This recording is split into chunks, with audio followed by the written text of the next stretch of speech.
Boa tarde, seja bem-vindo na casa do Senhor. Pode se sentar em nome de Jesus.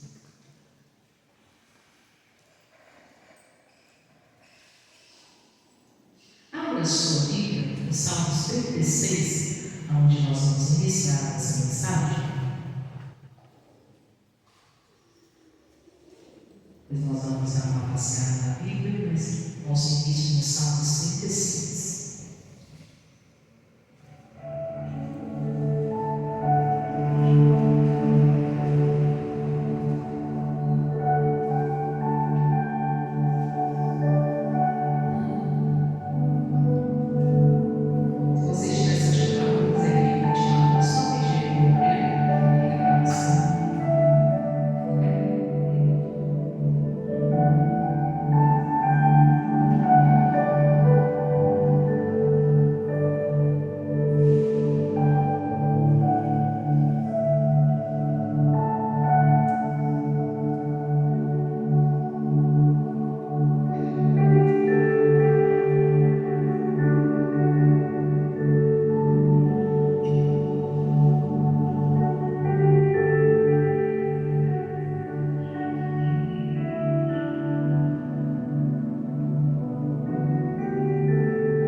Salmos 36, versículo de número 7, é onde nós vamos iniciar nossa mensagem. A palavra de Deus, a palavra inspirada pela unção do Espírito Santo. Deus possa falar ao seu coração. Todos encontraram? Amém? Graças a Deus. Diz assim a palavra do Senhor: quão preciosa é, ó Deus, a tua benignidade, e por isso os filhos dos homens se abrigam à sombra das suas asas. Eles se fartarão da gordura da tua casa e farás beber da corrente das suas delícias, porque em ti está o manancial da vida. Na tua luz veremos a luz.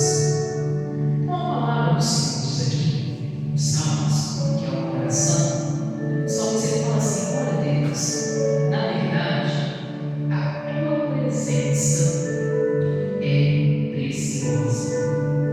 Irmão, imagina algo que deve ser considerável, precioso e de valor. É estar habitando e morando na presença de quem? De Deus. Um dia como esse, sexta-feira da Paixão, e você se lembrar do preço que Jesus pagou na cruz do Calvário, um preço valioso, um preço de sangue. Cada gota derramada do sangue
desanimar. Não, é com alegria. Você vai tirar a água das fontes da salvação. Você vai conhecer o plano da salvação. Você vai conhecer o plano que há em Jesus. Você vai conhecer João 3,16, porque Deus amou o mundo de tal maneira que deu o seu único filho, para que todo aquele que nele crê não pereça, mas tenha a vida eterna. E não é qualquer vida, é uma vida que abundante de graça, porque tem um favor imerecido. E Ele se deu na cruz do Calvário no nosso lugar. E o preço foi pago. E o preço que foi alto. O preço foi o quê? Precioso. Aí o salmista ele diz: olha, quão preciosa é, ó Deus, a tua benignidade. Ou seja, quão preciosa é a sua bondade. Ou seja, a prática do bem. É como se o salmista dissesse assim: eu consigo ver a prática do bem em Deus. Irmãos, imagina o maior bem praticado pela humanidade foi a morte de cruz. Mas pastor, mas teve um sofrimento tamanho. Jesus padeceu, Jesus sofreu, Jesus carregou uma coroa de espinho, Jesus foi chicoteado, os cravos nas mãos. Ó, pastora, Jesus até a última gota de sangue sofreu no nosso lugar, teve os pés pregados, as mãos pregadas. E Ele padeceu por nós. Mas como que nesse ato nós podemos ver a maior benignidade de Deus, a maior bondade de Deus praticada? Sim, nesse ato da cruz do Calvário você pode ver o maior bem mais precioso de Deus. Ali você pode clarificar como Deus é bom, como Deus é benigno, pois Deus amou o mundo de tal maneira que deu o seu único filho, para que todo aquele que nele crê não pereça, para que a gente pudesse ser chamados filhos e filhas de quem? De Deus. Irmãos, Jesus foi um brilho na escuridão na vida de muita gente. Você foi a luz que dissipou as trevas, que alumbria todos o quê? Todos os homens, que alumbria todos aqueles que recebem ao Senhor Jesus na condição de Senhor e Salvador das suas vidas. Ele foi o brilho no fim do túnel de muita gente, ele foi o brilho no fim do túnel de nós. Olha, na cruz do Calvário, Jesus mostrou o maior bem que é Deus, a maior característica, a característica mais bonita de Deus, que é ser o quê? Benigno para conosco. Aqui o salmista falou: preciosa é a tua presença. E o Senhor se mostra benigno, isso é bom.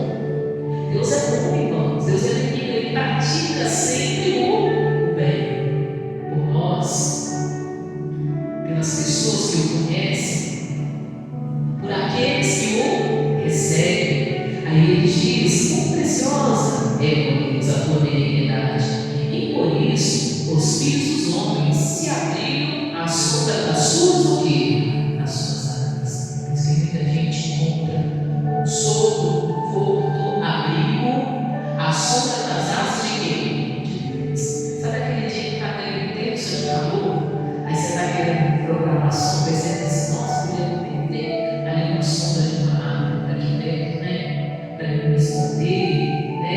Para ter um ventinho bater ali, poder ficar ali bem, né? Bem fresco. Na vida espiritual talvez é assim. Você está naqueles dias intensos de ar de felicidade, aqueles dias intensos de calor, de dificuldade, de problemas, naqueles dias intensos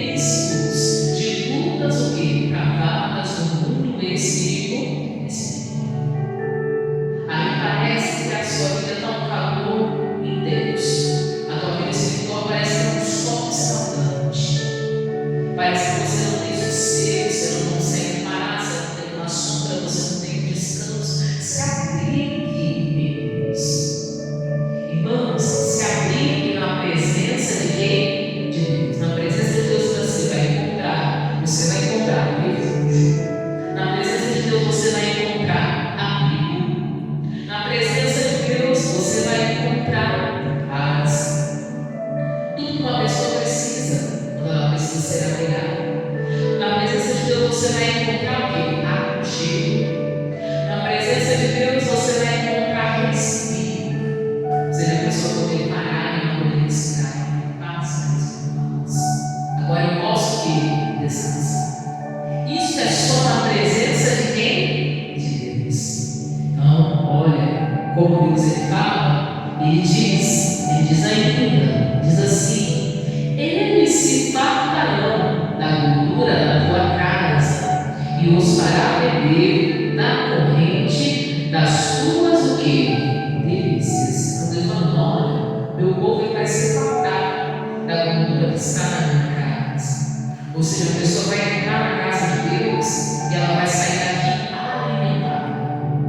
Ela vai sair daqui gorda espiritualmente. Ou seja, alimentada espiritualmente, farta de alimento, farta da presença de quem? De Deus. Quando você entra na presença de Deus, se você entrar na igreja, você não vai sair vazio. Você vai sair cheia da presença de quem? De Deus. Farta da unção, do entendimento que Deus dá.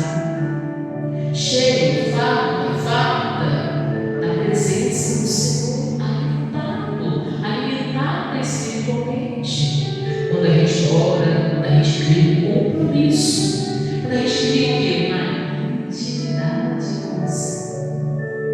Quando você cria uma intimidade com a palavra, com a oração, e você entende que Deus, Ele te alimenta, Ele sacia a sua fome, Ele sacia a sua sede.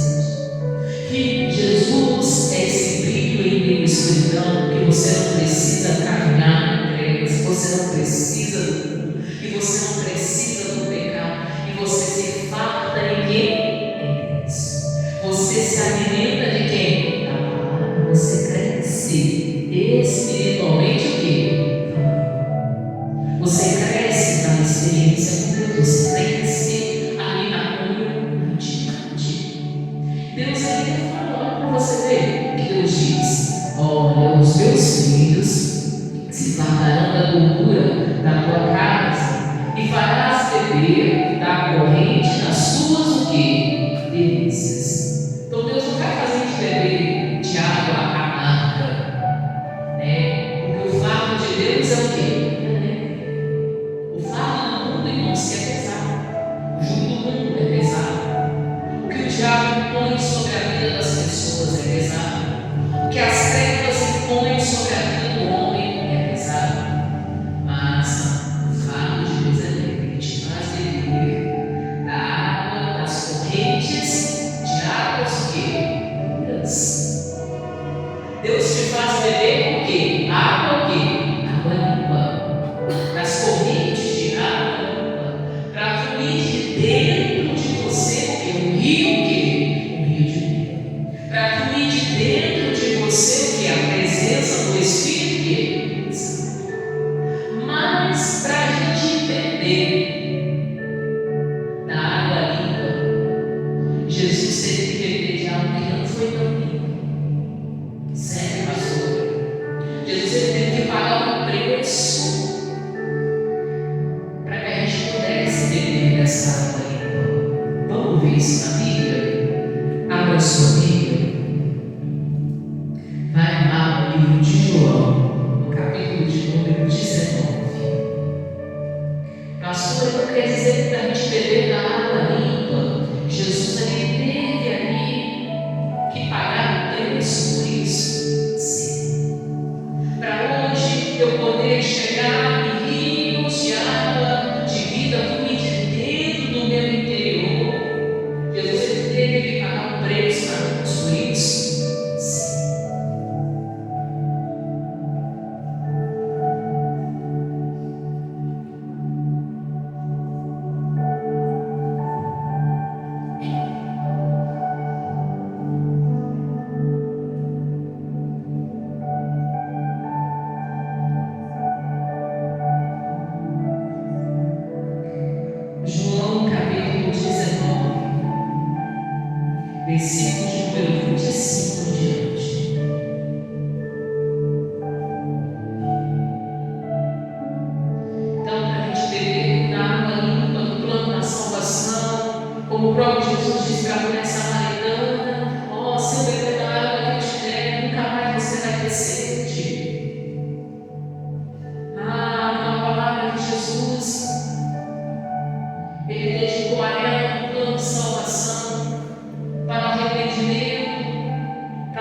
alguns pecados que só Jesus sabia que ela tinha.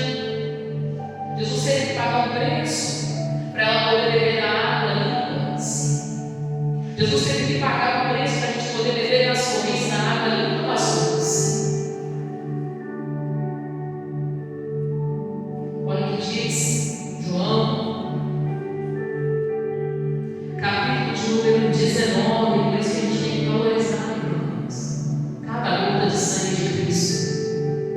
Versículo de número 25 em diante, diz assim: e junto à cruz de Jesus estava sua mãe e a irmã de sua mãe, Maria, mulher de Clopas, e Maria Madalena. Ora, Jesus vendo ali sua mãe e o discípulo a quem ele amava estava presente, disse à sua mãe: mulher, eis aí o teu filho.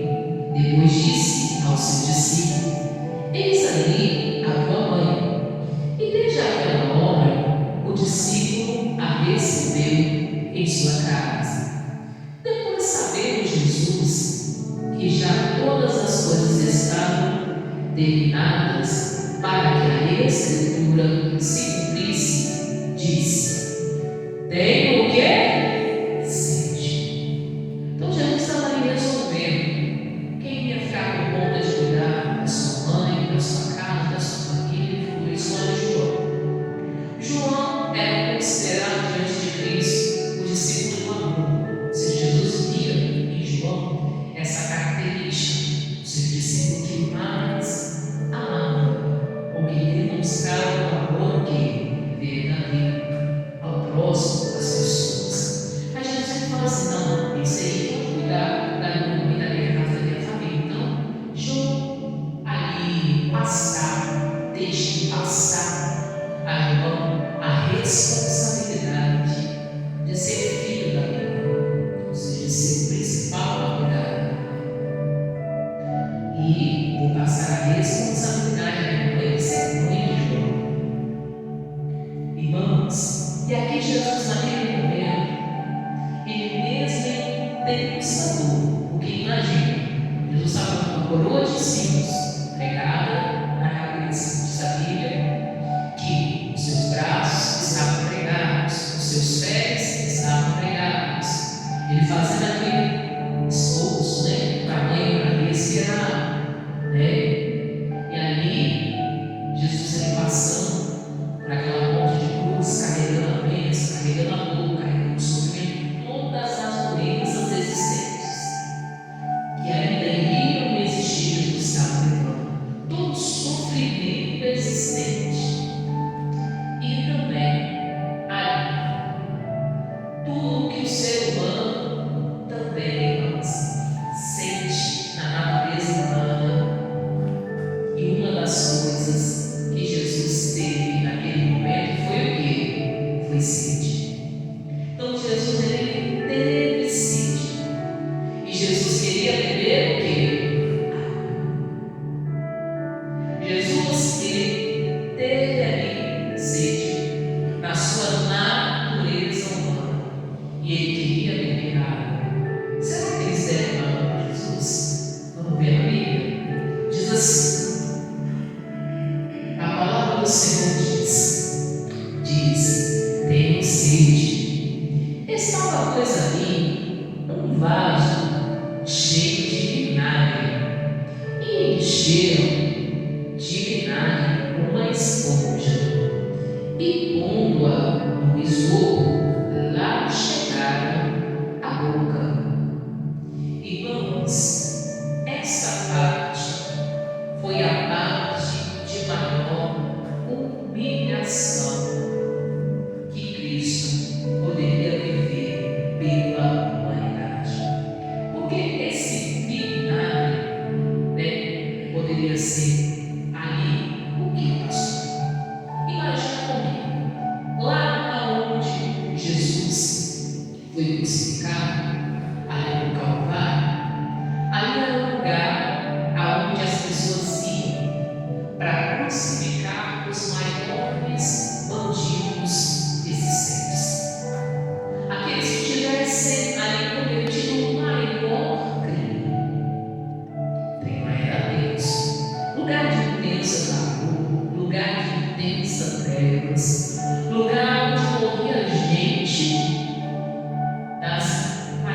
piores formas e mais cruéis.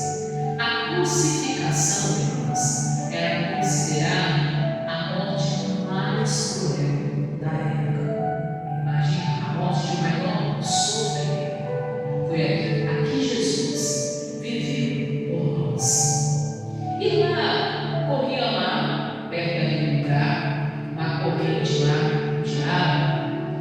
E aquela corrente de água ali era como se fosse banheiro público, aonde as pessoas iam utilizavam. Aí lá elas colocavam, ali faziam suas necessidades. E ali as esponjinhas que eram usadas, porque nessa época não existia papel higiênico, e as esponjinhas eram usadas lá para as pessoas fazerem as suas necessidades, se limparem. E as pessoas geralmente se limpavam, mas era com esse conhecido chamado de vinagre.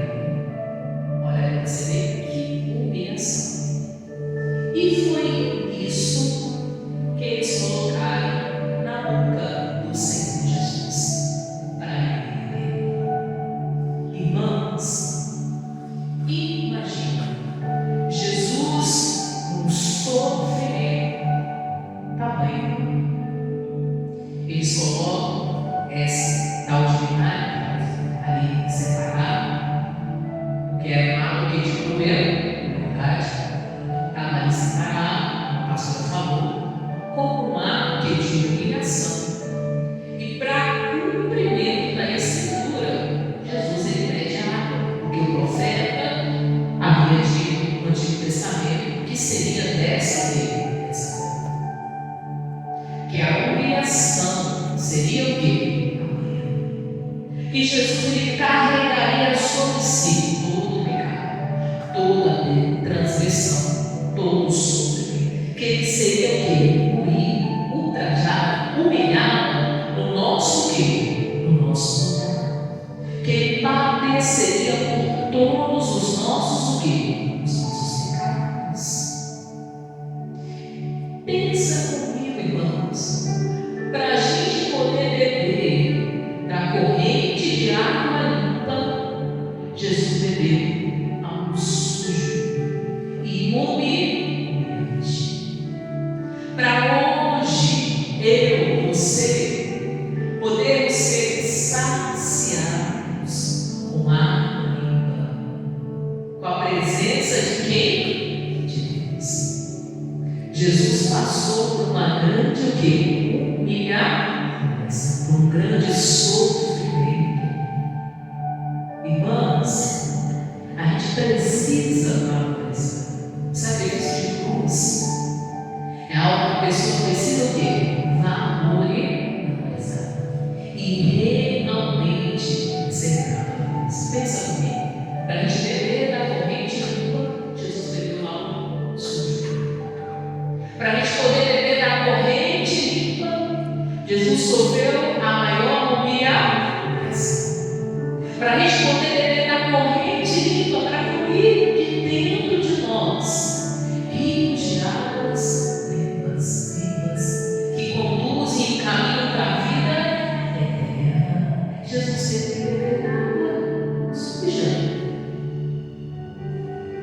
O sofrimento, irmãos, foi cumprimento da palavra, porque ele poderia passar nenhuma coisa desapercebida, nenhuma frase, nenhuma vírgula, poderia passar desapercebido.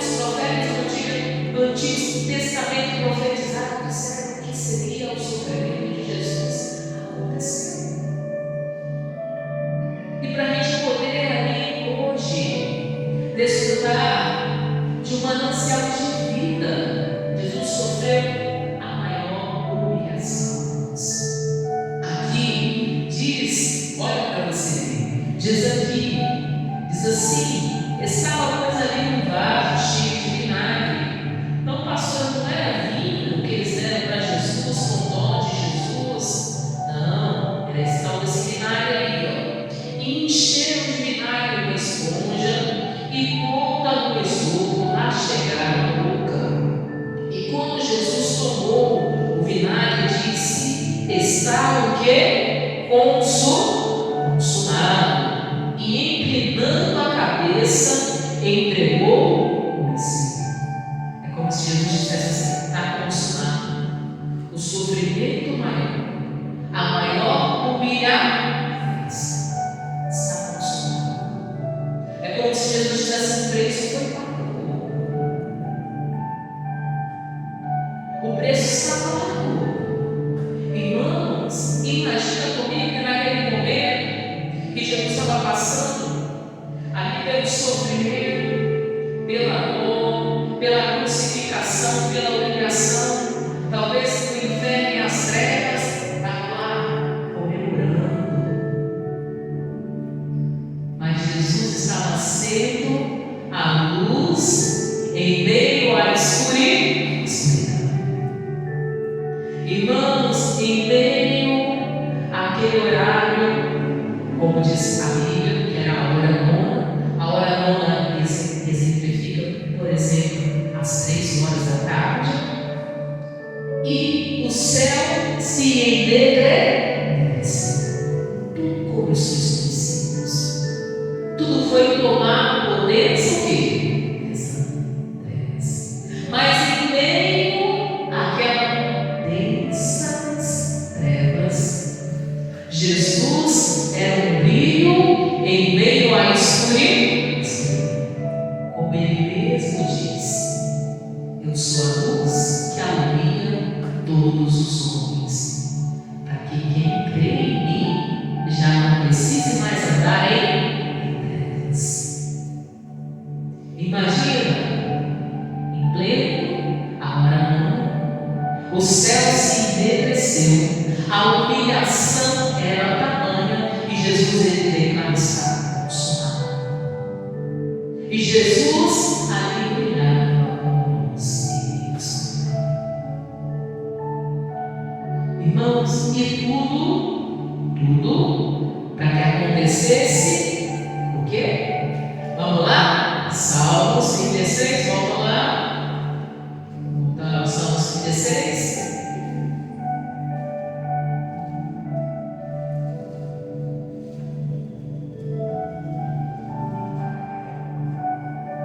Por isso que a Bíblia ela precisa ser estudada, você vai passar de passagem, você vai buscar conhecimento, vou deixar de gravar de livro.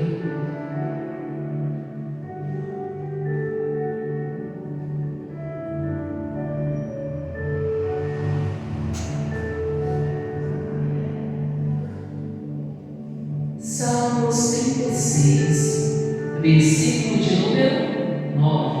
Nós vamos ler agora. Salmos 36, 9.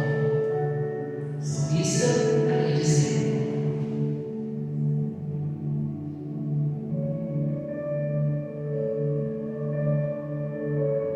diz assim, todos encontraram aí?